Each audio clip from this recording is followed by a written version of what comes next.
Senang sekali bisa melayani kembali di tempat ini di ibadah terakhir ya. Oke, apa kabar Bapak Ibu? Shalom semuanya.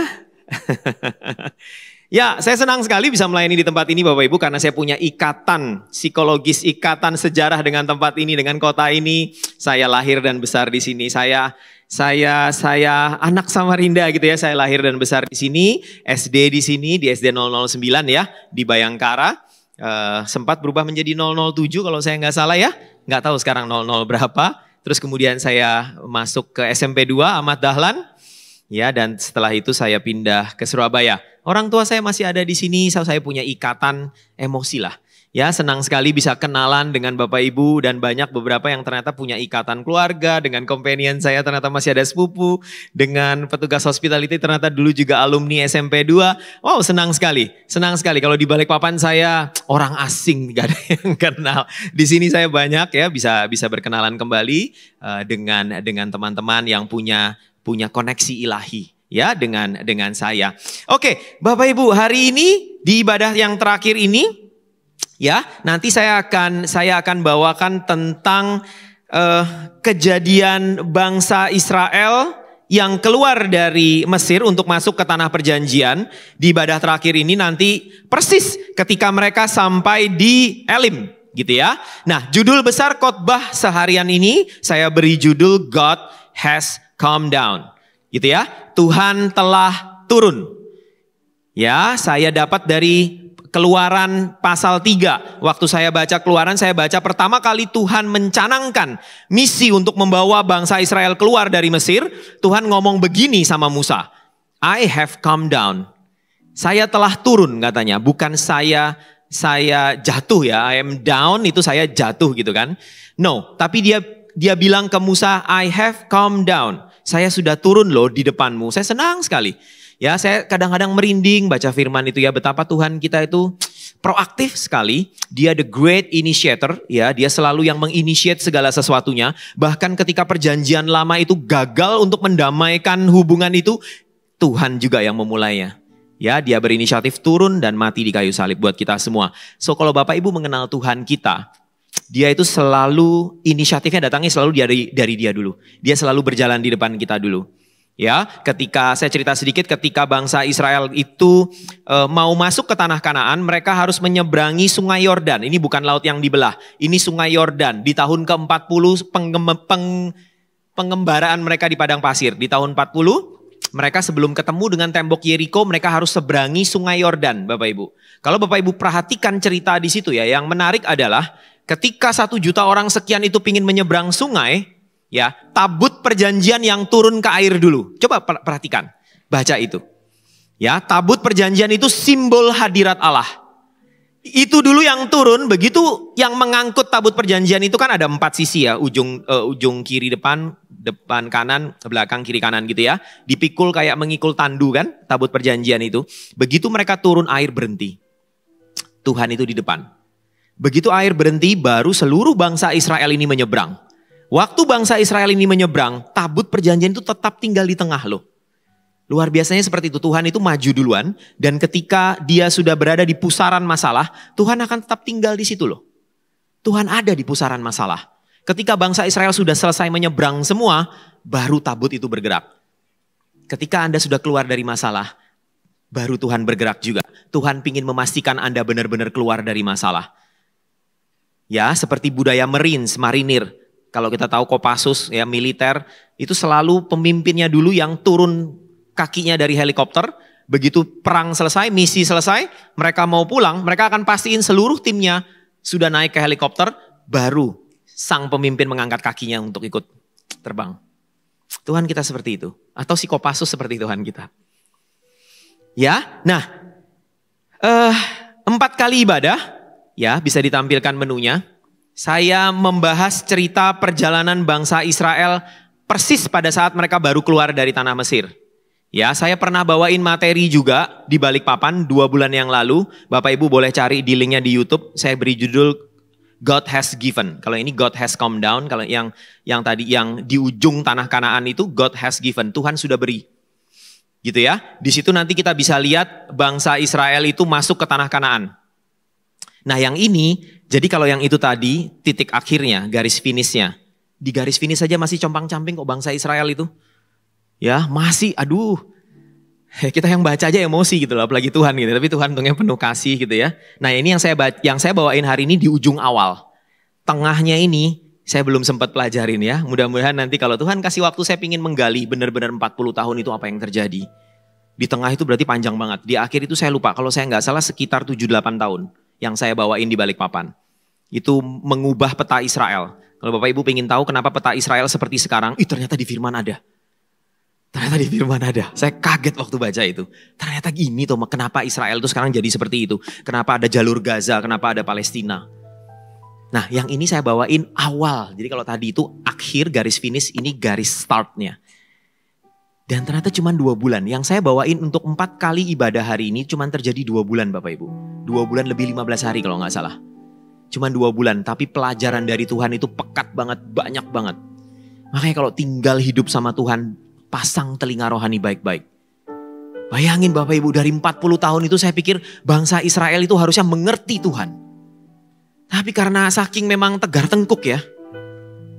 Ini 2 bulan aja Bapak Ibu, ini saya bisa share 4 kali dengan nilai, saya sampai harus menahan. Karena saya biasain kalau mau bawain materi khotbah, saya akan pilih 3 poin.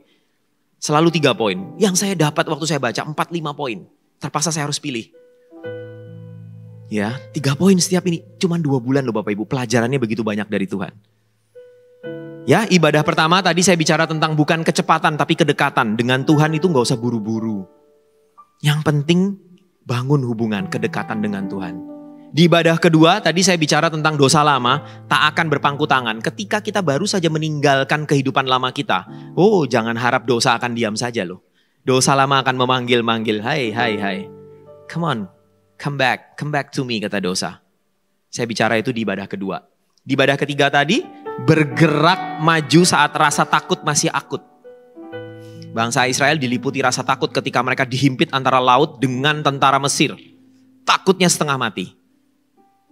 Ya, tadi saya kupas gimana caranya mereka bergerak dalam masa mereka masih takut. Kebanyakan dari kita memilih takutnya hilang dulu baru bergerak. No, salah.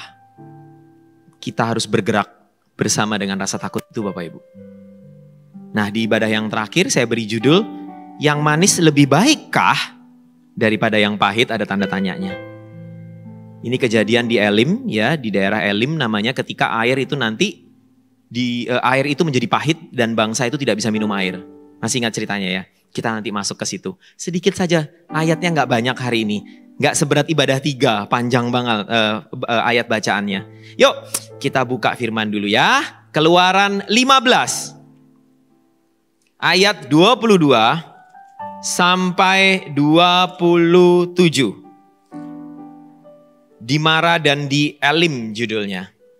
Keluaran 15 ayat 22 sampai 27. Saya akan bacain buat kita semua, buat Bapak Ibu. Pelan-pelan ya, nggak banyak kok. Hang on with me ya Bapak Ibu. Yuk, Keluaran 15 ayat 22 sampai 27. Jadi ini mereka setelah menyeberangi Laut Teberau. Selesai menyeberangi Laut Teberau, mereka bernyanyi memuliakan Tuhan. Dan ini kejadian setelah mereka merayakan itu dalam bentuk puji-pujian. Dan mereka akhirnya Musa bilang, oke, cukup, selesai, kita harus bergerak maju. Nah ini berikutnya. Ya, kalau secara peta, boleh bisa ditunjukin petanya dulu. Sorry saya lupa tadi ya. Kalau secara peta, titik yang keempat ini ada di sini nih, Mara Elim. Jadi ini Mesir, gitu ya. Mereka keluar dari Mesir ini awalnya itu harusnya lewat jalan ini loh Bapak Ibu. Ya, cuman Tuhan bilang mereka belum siap untuk lewat jalan ini. Karena akan ketemu Filistin. Ya, jadi mereka dibawa memutar oleh Tuhan. Tadi saya bahas di ibadah 1-2 ya. Memutar seperti ini jalannya. Nah ini. Nanti mereka nyampe di Kades Barnea. Kades Barnea itu mereka diutus untuk mengintai. Tahu ya, 12 pengintai. 10 orang kembali dengan pandangan negatif. Hanya 2 orang yang pandangan positif. Siapa? Kaleb dan Yosua. Ya, gara-gara pandangan negatif Tuhan menghukum mereka dari Kades Barnea untuk masuk ke sini nih. Ini lama ini. Ini 38 tahun kalau nggak salah. Totalnya. Lama sekali di sini. Nah, mereka menyeberang Sungai Yordan tadi yang saya bilang mengangkat tabut perjanjian. Masuk nyebrang ketemu Jericho yang diputarin 7 kali runtuh.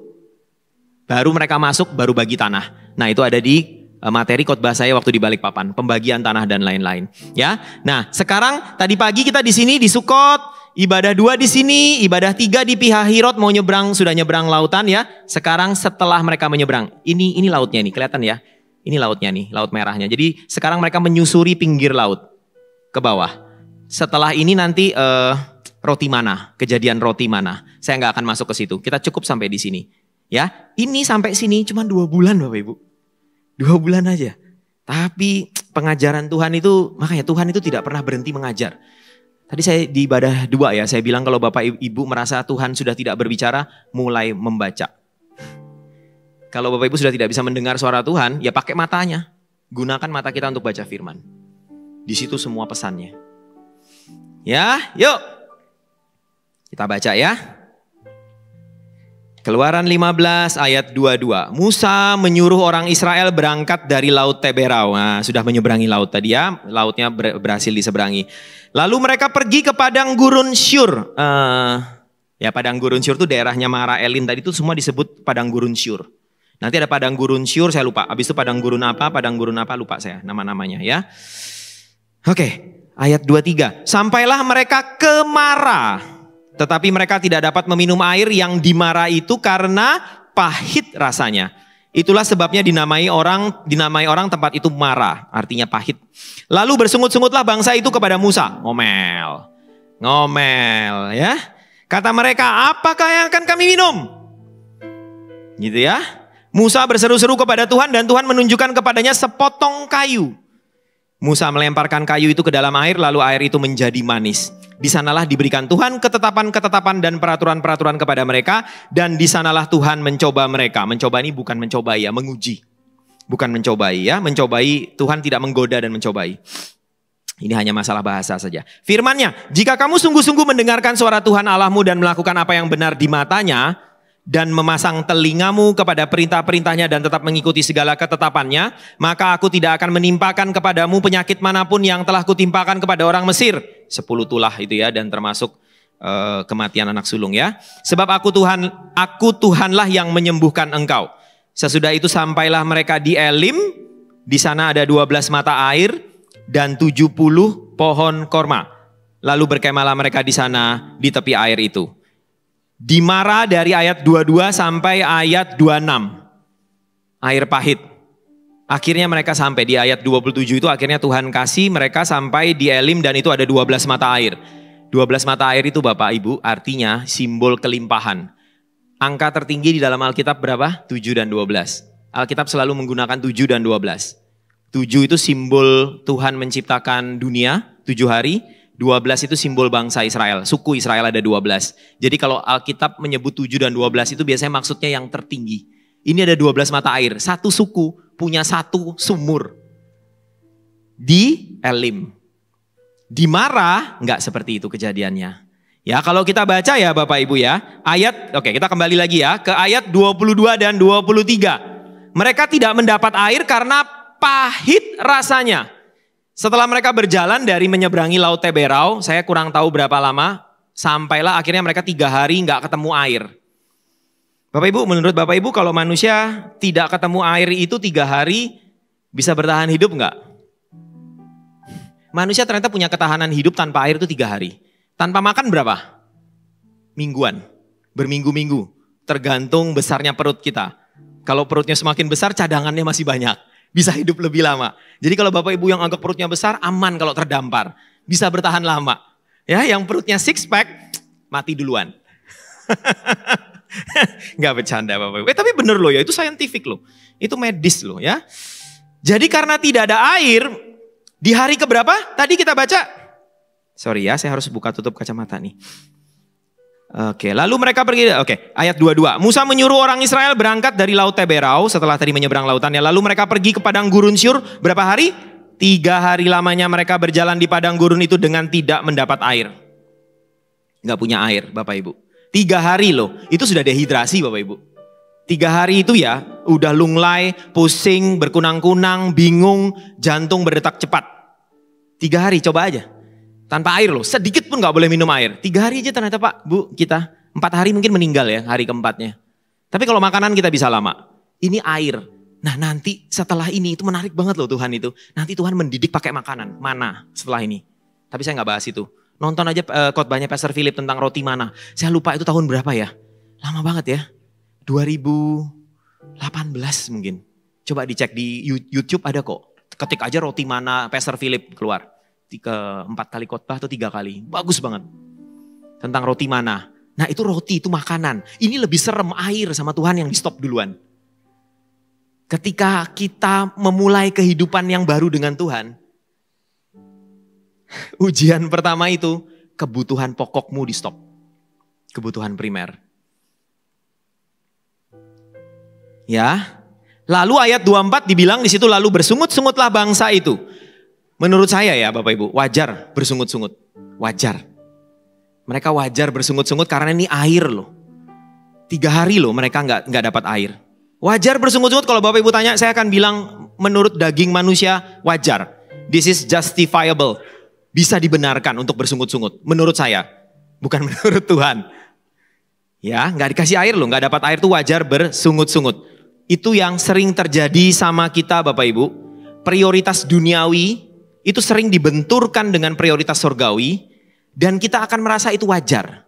Karena apa? Prioritas duniawi itu menurut kita begitu penting. Nomor 1 Bapak Ibu yang saya mau bagikan. Bisa Bapak Ibu catat. Musuh utama kebenaran firman itu tuntutan kebutuhan primer. Saya ulangi. Musuh utama kebenaran firman. Jadi kalau Bapak Ibu baca firman. Ya, itu akan dibenturkan dengan tuntutan kebutuhan primer. Karena itu apa ya? Kayak itu seolah-olah bisa dibenarkan. Seperti bangsa Israel di Mara ini. Gak dapat air. Itu seolah-olah bisa dibenarkan. Bapak Ibu nanti ketika baca firman, ketika mulai masuk dalam kehidupan yang dekat dengan Tuhan, baru bertobat, Bapak Ibu akan dibenturkan dengan kebutuhan primer. Uang bisa di stop. Nama baik bisa di stop. Bukan berarti kita gak perlu menjaga nama baik ya.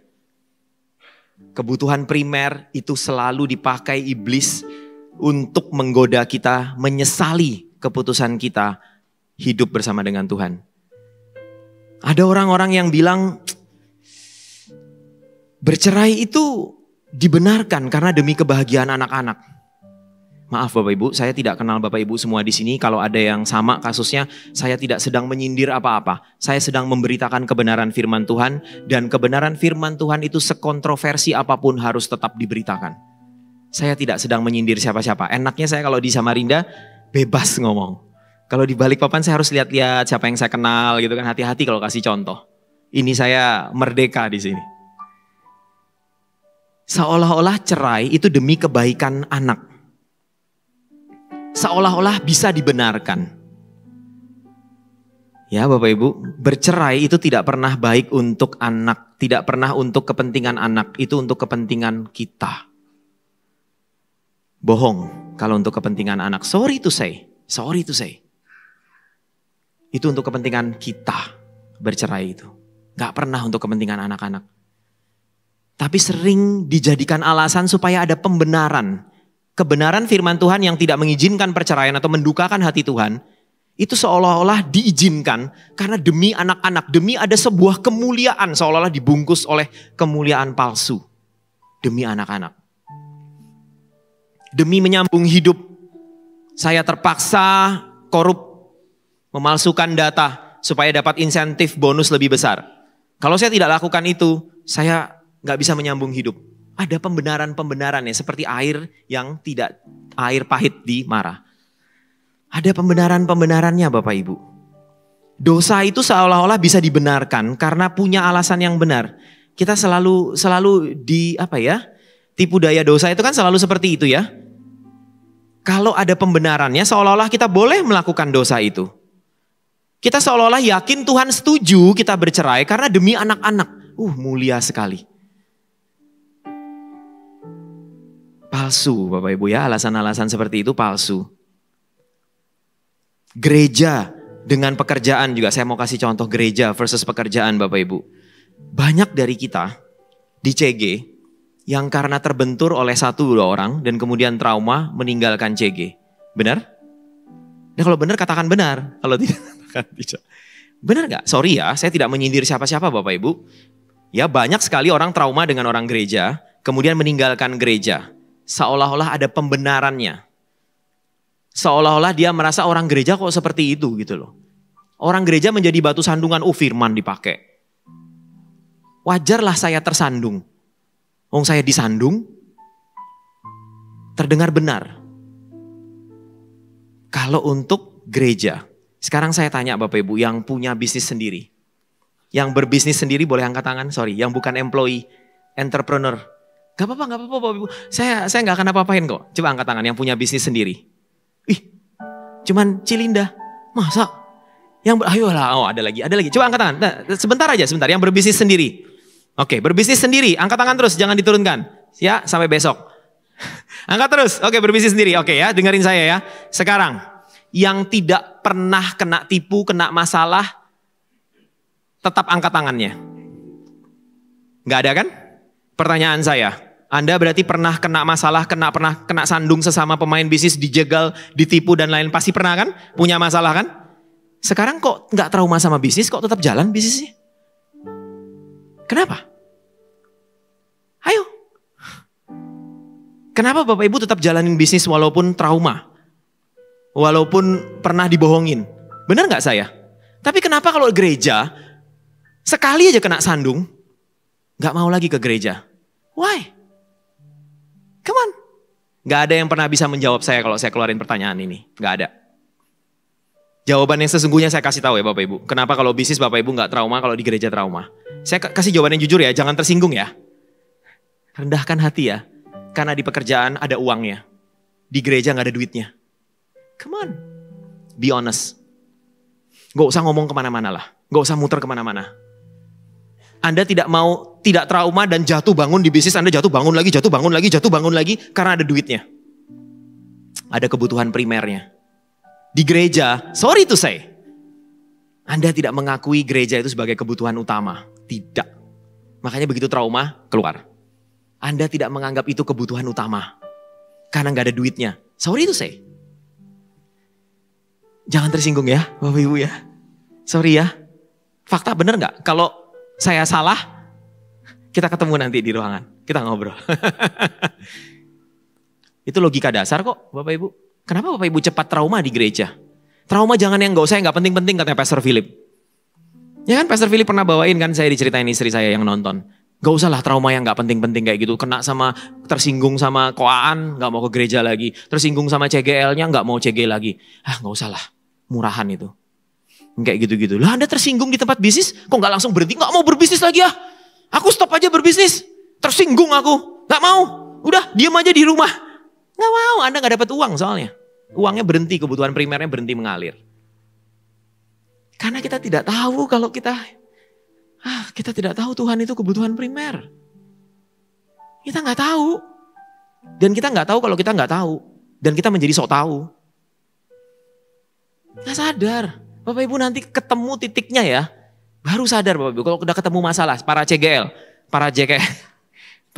bertahan dengan saya ya. Nanti ketika teman-teman kita yang meninggalkan CG ini mulai masuk usia senior, usia 70 tahun, 60 tahun, mulai sakit-sakitan, mereka akan kembali menghubungi Anda. Percaya sama saya.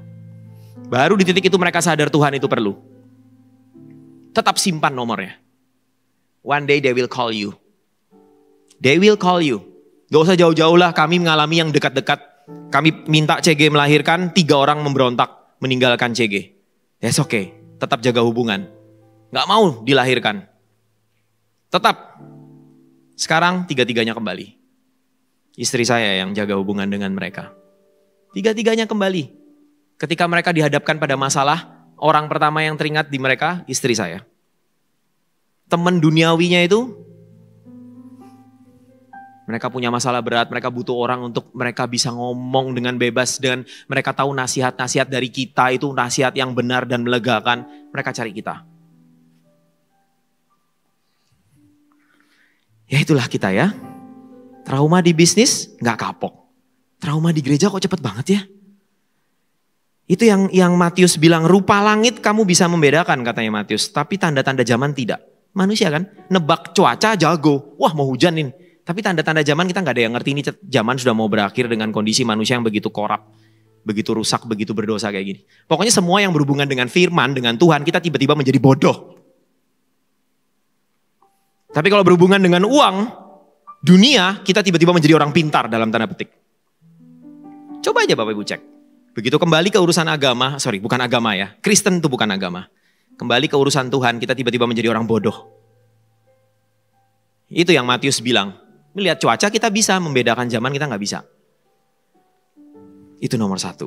Kita lanjut ke nomor 2 Bapak Ibu. Semoga saya tidak menyakiti hati Bapak Ibu. Kalau menyakiti mohon maaf. Saya mohon maaf ya Bapak Ibu. Saya cuma memberitakan firman.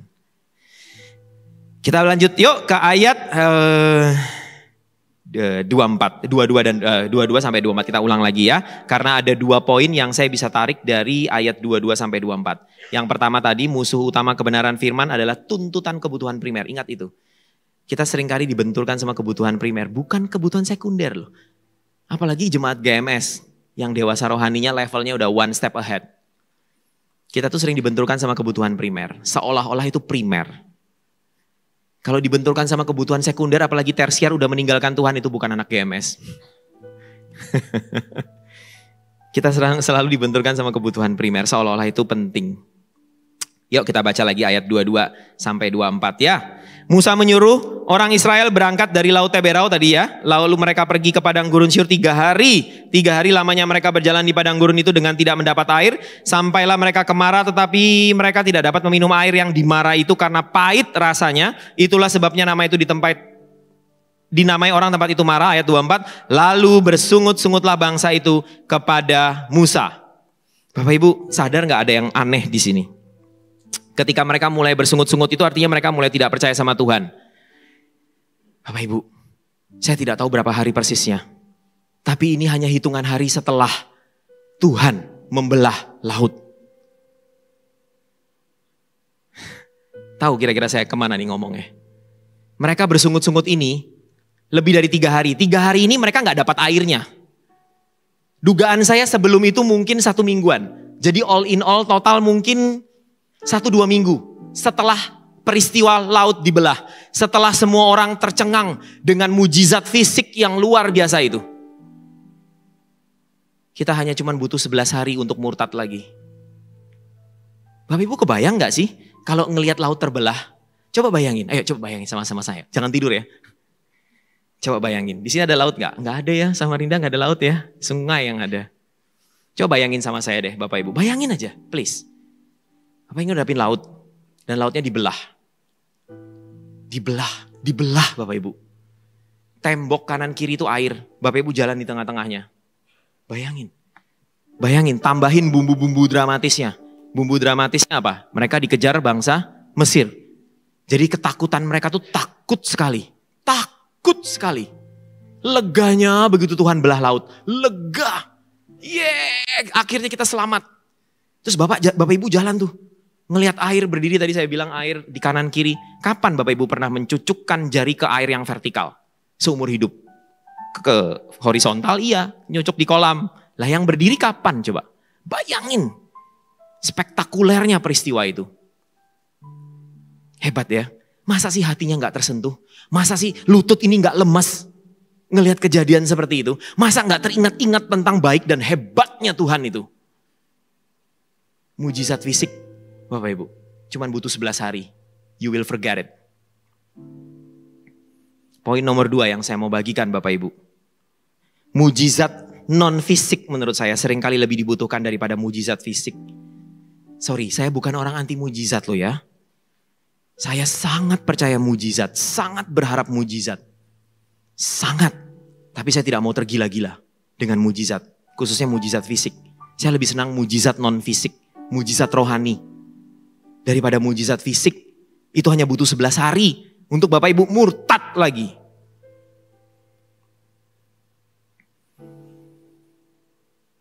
Israel gagal dalam ujian itu. Tidak ada air dalam 3 hari itu. Seolah-olah kayak mereka tuh bilang gini loh. Kayak seolah-olah mereka tuh tidak percaya Tuhan akan menyediakan air lagi. Setelah Tuhan membelah laut. Setelah Tuhan mengeluarkan 10 tulah. Masih juga gak percaya Bapak Ibu. Mujizat fisik itu kadang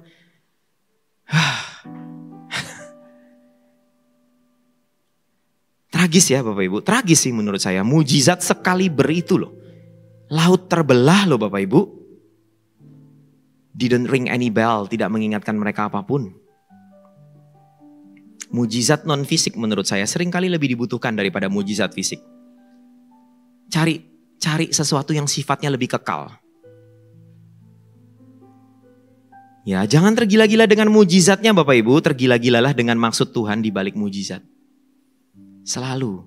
Jangan tergila-gila dengan mujizatnya Bapak Ibu, gampang lupa. Nah itu loh Bapak Ibu, laut dibelah gak pernah terjadi lagi. Gak pernah terjadi lagi Bapak Ibu, itu only satu kali dalam seumur hidup dunia. Tetap tidak bisa bikin Israel percaya sama Tuhan. Murtad lagi, iya kalau murtadnya setelah 10 tahun. 11 hari, 20 hari mungkin saya di firman gak disebutkan sih. Tapi tebakan saya hanya hitungan hari, karena dari titik bawah sampai ke atas itu 11 hari perjalanan. Jadi cuma hitungan hari. Udahlah. Orang-orang Kristen yang selalu mencari-cari mujizat itu orang Kristen malas. You are lazy. We are lazy. Hanya pinginnya mujizat, mujizat, mujizat. Gak dikasih marah. Gak dikasih mujizatnya ngambek. Mujizat, mujizat aja. Saya gak anti mujizat Bapak Ibu. Kami butuh mujizat. Keluarga kami juga masih ada butuh mujizat. Tapi jangan terjebak ya sama mujizat-mujizat yang sifatnya terlalu fisik seperti itu. Diberi oke. Tapi pastiin Bapak Ibu punya stamina rohani yang bisa bertahan sampai akhir. Mujizat itu ya Bapak Ibu bahayanya cara kerjanya instan loh. Cara kerjanya itu instan. Walaupun maksudnya Tuhan untuk dampak panjang, untuk masa yang lebih panjang. Tapi kita seringkali hilang. Setelah menerima mujizat, bye-bye Tuhan. Hanya hitungan hari Bapak Ibu. Hanya hitungan hari. Ini shocking buat saya. Waktu saya lihat ini, bersungut-sungut lagi. Terus saya lihat 3 hari. 3 hari itu kan mereka gak terima airnya. Saya coba cari, gak ketemu sih. Tapi gak lebih dari 1 bulan kok, gak lebih. Ya Bapak Ibu kalau punya penyakit disembuhkan dan lain-lain. Cari mujizat itu yang non fisik. Pertemuan dengan Tuhan. Bertobat, itu lebih sustainable, lebih jangka panjang. Walaupun saya nggak menutup mata, banyak juga yang bertobat terus kemudian murtad lagi ya. Tapi fakta menunjukkan mujizat non fisik itu lebih panjang. So cari yang peristiwa-peristiwa yang bersifat kekal Bapak Ibu. Ada quote satu yang saya mau nanti kita bacain sama-sama bisa ditampilin. Bertobat, tidak bercerai, memaafkan, berhenti merokok, penundukan diri, lepas dari pornografi, menjadi CGL, itu mujizat yang bersifat kekal. Bacain sama-sama ya.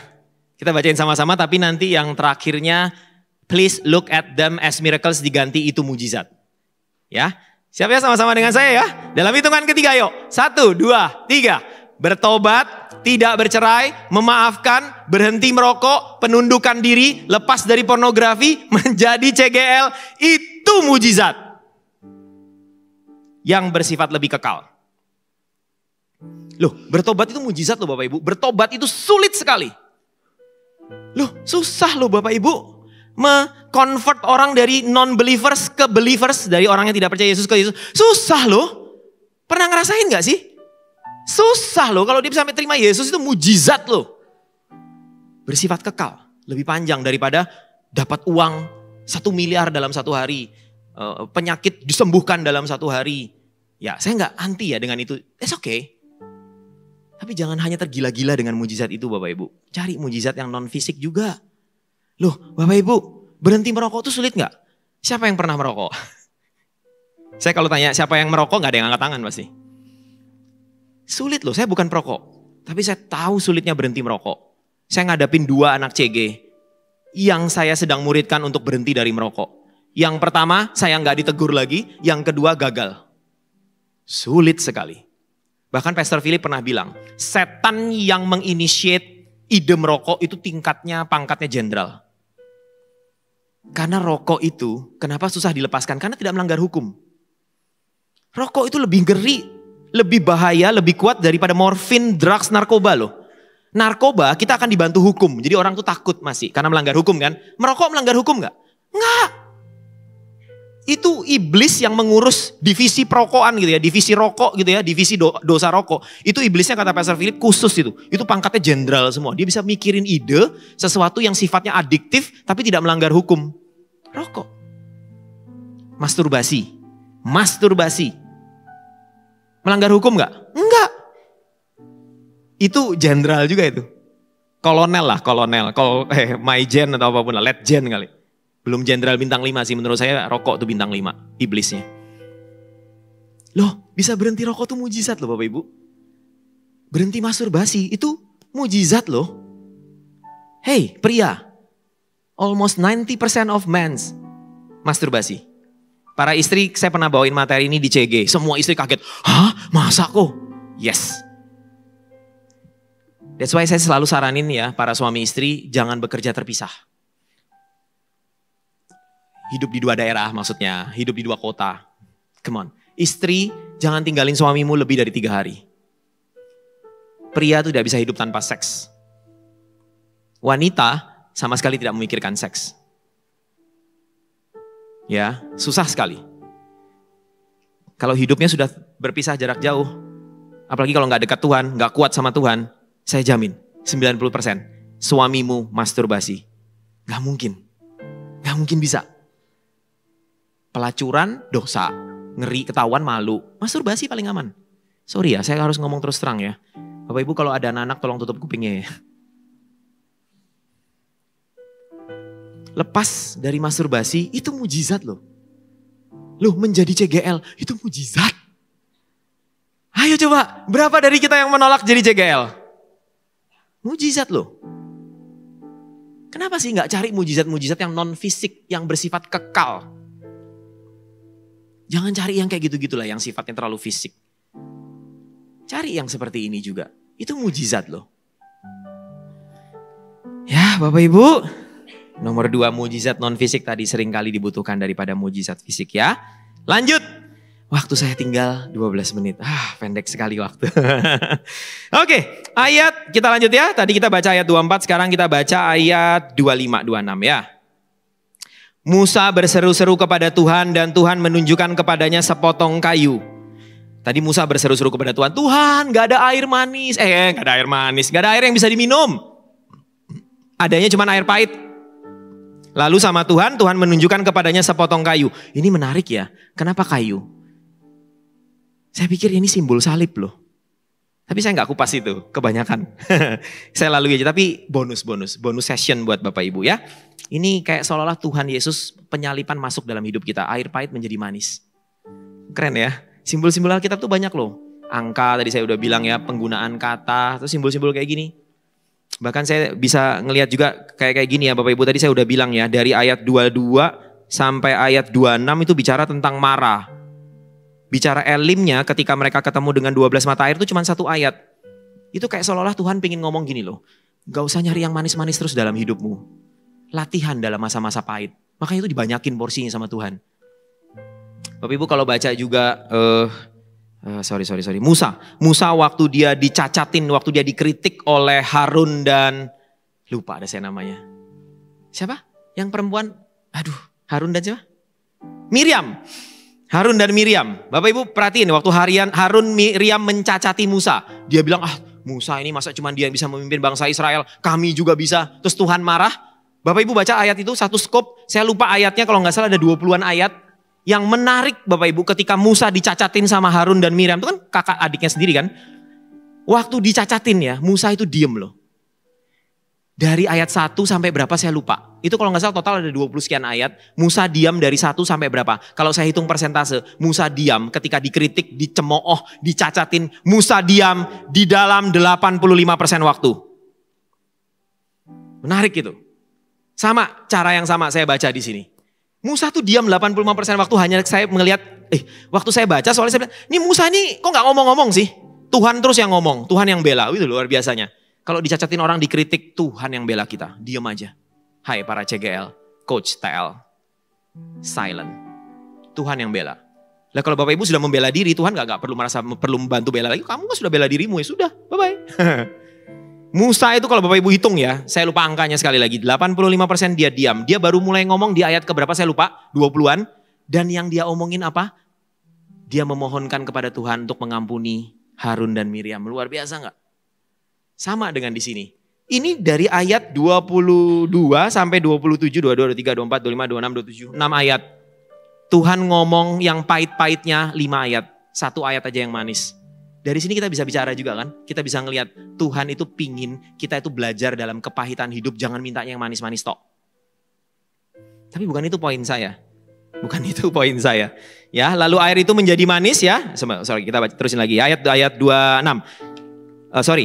Ayat 25. Musa berseru-seru kepada Tuhan dan Tuhan menunjukkan kepadanya sepotong kayu. Musa melemparkan kayu itu ke dalam air, lalu air itu menjadi manis. Keren ya. Di sanalah diberikan Tuhan, perhatikan. Di sanalah diberikan Tuhan ketetapan-ketetapan dan peraturan-peraturan kepada mereka. Dan di sanalah Tuhan menguji sebetulnya itu, mencoba mereka. Bapak Ibu, itu Tuhan memberikan peraturan-peraturan ya. Karena mereka itu kan keluar dari peradaban, masuk dalam kehidupan pengembaraan di padang gurun. Itu perlu ada peraturan-peraturan. Ya kayak undang-undang sederhana lah. Kalau di padang gurun kamu camping, kemahmu nggak boleh tabrakan ya. Kalau nyusun kemah kayak gitu-gitu loh. Ya termasuk 10 perintah Allah nanti. Itu di masa setelah air menjadi manis. Benar? Ketika kayu sudah dilempar ke air manis, mereka menikmati air manis, baru Tuhan kasih ketetapan, peraturan-peraturan. Dari sini Bapak Ibu, yang kita bisa pelajari ya Bapak Ibu. Nomor 3, cari dan kenali Tuhan di waktu-waktu manis atau baik. Ini bekal untuk di waktu-waktu buruk. Saya tidak bilang Bapak Ibu tidak mencari Tuhan di waktu buruk. Tapi kalau Bapak Ibu sekarang tidak sedang dalam masalah, berada di gunung kehidupan, cari Tuhan buat latihan. Bapak Ibu, kalau Bapak Ibu sudah di lembah kehidupan baru mulai mau cari Tuhan, saya nggak mempersalahkan itu, ya itu benar, memang harus cari Tuhan juga. Kemungkinan besar Anda tidak sekuat itu. Nggak sekuat itu Bapak Ibu. Saya mengalami masalah. Waktu COVID saya kehilangan pekerjaan. Saya ini pribadi sulit Bapak Ibu. Saya ini pribadi difficult person. Istri saya orangnya baik sekali. Istri saya ini ya saya ini difficult person Bapak Ibu. Saya ini perfeksionis. Saya tuh sangat terstruktur dan sangat rapi. Saya kalau mau makan di satu tempat makannya tutup, saya marahin istri saya. Karena buat saya makan di satu tempat gak boleh berubah. Walaupun tutup saya marah. Jeleknya saya dulu. Waktu saya kehilangan pekerjaan Bapak Ibu di tahun, saya lupa persis 2019. 2020 ya, waktu COVID. Saya menjadi orang yang saya sendiri gak kenal. Kok saya bisa sedamai ini ya? Walaupun ya pasti kepikiran lah. Saya menjadi orang yang menurut saya, harusnya saya tidak sebaik itu. Di masa sulit. Setelah saya pikir-pikir, karena saya dan istri dan keluarga kami punya disiplin rohani. Sejak bergabung GMS tahun 2015. Kami punya waktu 5 tahun membangun kehidupan rohani kami di masa kami sedang senang-senangnya. Di masa manis-manisnya kami. Kami membangun otot rohani kami, sehingga waktu kami di lembah kehidupan, otot kami kuat untuk mengangkat masalah kehidupan. Terbalik kalau Bapak Ibu baru mau cari Tuhan di masa-masa sulit. Terbalik. Bukan berarti sekali lagi ya, bukan berarti tolong ya, jangan menarik perkataan saya ke titik paling ekstrim. Jangan terus bilang, oh berarti menurut Kore kalau masalah lagi sulit gak usah cari Tuhan. Tetap. Tapi percayalah Bapak Ibu, akan jauh lebih ringan dan memungkinkan untuk Bapak Ibu menang terhadap ujian itu kalau Bapak Ibu sudah kuat. Karena menabung otot rohani di masa-masa baik. Saya alami itu. Saya menjadi orang yang saya sendiri gak kenal. Hah kok bisa ya saya kayak gini? Gak terlalu marah-marah. Itu berat loh waktu itu buat kami masa itu. Karena ternyata saya sadarin saya punya disiplin rohani dengan keluarga. Sejak bergabung GMS tahun 2015, awal-awalnya masih belum. Terus kemudian kami jadi CGL, kami mulai punya kebiasaan baca firman. Dan kami setiap Senin saat teduh keluarga. Hari Senin itu saat dimana kami sebetulnya tidak mau terlalu diganggu kecuali penting banget. Karena kami berempat saat teduh. Dan yang memimpin sharing gantian. Saya, istri, anak saya. Memimpin PAW-nya juga. Selalu bergantian sampai saat ini. Hari Senin. Yang sering menggagalkan hari Senin adalah GMS sendiri. Banyak acara. Hari Senin acara meeting inilah, meeting itulah. Enggak. Hari Senin Bapak Ibu. Dan anak-anak kami terbangun rohaninya dengan cukup baik. Ya, seumuran mereka kalau Bapak Ibu ya, mereka menurut saya ya, waktu saya menilai anak-anak kami, mereka bisa sharing firman itu dengan bobot yang di atas umur mereka tanpa mereka kehilangan sifat kekanak-kanakan mereka. Bapak Ibu jangan takut. Firman tidak pernah terlalu cepat, firman tidak pernah salah. Ketika kita melatih firman buat anak-anak kita, mereka tidak akan menjadi anak kecil yang sepertinya kok kayak sok dewasa. Tidak. Firman tidak pernah jadi racun. Anak-anak saya kalau sharing firman Bapak Ibu, materinya saya sendiri sampai terkagum-kagum. Itu kerjaan Tuhan semua. Gak ada bawain iman, pengharapan, kasih, sorry ya. Terlalu ringan buat anak saya. Ini anak-anak kami nih 2 orang pengkhotbah. Dua-duanya sudah berkhotbah. Karena dari kecil kami sudah membangun otot rohani mereka. Enak banget kalau anak-anak ngerti firman tuh enak banget Bapak Ibu. Kalau mau nasihatin mereka enak banget bawa firman. Tinggal ngomong, oke, ingat Yusuf ya, ingat Yusuf. Connect, semua tahu Yusuf itu gimana. Dibuang saudaranya ke Mesir, berapa tahun, ke Potifar, macam-macam lah. Tahu, connect, gampang. Queen, ingat Daud ya, Daud. Tahu. Lah coba kalau anak yang gak pernah baca firman. Yusuf ya, siapa itu? Teman, Bapak Ibu, bangun otot rohani di saat-saat kita lagi happy, di saat-saat kita lagi baik. Banyak dari kita tuh mulai kelabakan nanti. Mempraktekkan kebenaran Tuhan di lembah-lembah kehidupan. Hasilnya sulitlah. Firman Tuhan ini terlalu idealis lah. Terlalu teoritis lah. Lah Bapak Ibu gak les rohani begitu berhadapan dengan ujian. Gak siap. Jadi kalau Bapak Ibu sekarang sedang dalam masa manis. Barusan minum air manis. Hidupnya lagi tidak dalam masalah. Lagi berada di gunung. Tabung otot rohani. Latih dari perkara-perkara kecil. Les dulu. Les rohani sebelum sekolah rohani. Quotes terakhir Bapak Ibu dari saya. Sudah saya siapkan juga. Tuhan itu membuka sekolah rohani di waktu-waktu baik. Di waktu-waktu buruk sudah bukan waktunya sekolah tapi praktek. Saya ulangin. Tuhan itu membuka sekolah rohani di waktu-waktu manis atau waktu-waktu baik. Nanti di waktu buruk sudah bukan waktunya sekolah Bapak Ibu. Tapi praktek. Kalau Bapak Ibu gak pernah belajar, gimana mau praktek? Disuruh taat firman aja udah susah banget. Susah sekali. Untuk menahan diri, untuk sabar. Memperkatakan yang baik, semua yang mulia, semua yang baik, semua yang benar. Susah banget. Gak pernah dilatih. Sulit sekali, kemungkinan Bapak Ibu gagal besar. Ketika Bapak Ibu dalam masalah baru mulai mau cari Tuhan. Kami udah lihat berkali-kali. Kami udah lihat berkali-kali dalam pengembalaan kami. Begitu dia baru mulai mau cari Tuhan di tengah-tengah masalah mereka yang lagi dalam, kemungkinan besarnya gagal. Sorry itu saya, kemungkinan besar gagal. Saya tidak mematikan harapan ya. Tetap kalau Bapak Ibu lagi punya masalah dan belum pernah ketemu Tuhan, tetap yang lebih tepat adalah mulai cari Tuhan. Tapi akan jauh lebih ringan ujiannya, akan jauh Bapak Ibu jauh lebih powerful dan lebih berdaya. Kalau Bapak Ibu sudah terbiasa mempraktekkan kebenaran firman, sudah terbiasa hidup dalam kebenaran firman pada saat masa-masa manis. Sehingga waktu pada saat pahit, Bapak Ibu lebih siap.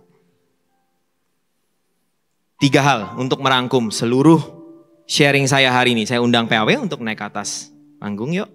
Nomor 1 Bapak Ibu. Saya ulangi lagi ya. Merangkum ke 3 poin semuanya. Musuh utama kebenaran firman itu tuntutan kebutuhan primer. Jangan tertipu dengan yang namanya kebutuhan primer. Jangan tertipu dengan yang namanya seolah-olah itu penting. Membahagiakan anak lebih baik bercerai daripada berantem terus anak sedih, anak yang kasihan. Salah. Itu iblis yang membungkus itu seolah-olah itu kebutuhan primer demi anak-anak. Nah, kebenaran firman Tuhan tetap harus di atas itu. Nomor 2, mujizat non fisik seringkali lebih dibutuhkan ya daripada mujizat fisik. Sekali lagi saya bukan anti mujizat fisik Bapak Ibu. Tapi please, utamain juga mujizat non fisik ya. Karena itu lebih bersifat kekal. Tadi saya udah sebutkan contoh-contohnya. Kok kayaknya seolah-olah orang lahir baru tuh gak penting buat kita. Kok kayaknya seolah-olah orang lepas pornografi itu gak penting buat kita. Seolah-olah orang lepas rokok itu gak penting. Yang penting kankerku hilang. Yang penting uangku datang. Anda cuma butuh 11 hari, 12 hari, seminggu, 2 bulan paling lama. Anda udah murtad lagi. Kembali lagi meragukan Tuhan. Gak belajar apa-apa. Nomor 3, cari dan kenali Tuhan di waktu baik ya Bapak Ibu. Ini bekal untuk nanti di waktu-waktu buruk. Saya tidak bilang Bapak Ibu tidak boleh cari Tuhan di waktu buruk. Tapi akan jauh lebih besar kemungkinannya Bapak Ibu berhasil melewati ujian kalau Bapak Ibu sudah melatih otot rohani daripada waktu saat masa-masa baik. Les lah, les rohani lah. Les dulu kalau nggak bisa sekolah, les dulu. Nanti sekolah dulu. Nanti ada masanya udah bukan sekolah. Ujian, tiba-tiba praktek. Susah kalau kita nggak menyiapkan semuanya. Itu saja dari saya Bapak Ibu, kita tutup Alkitab kita.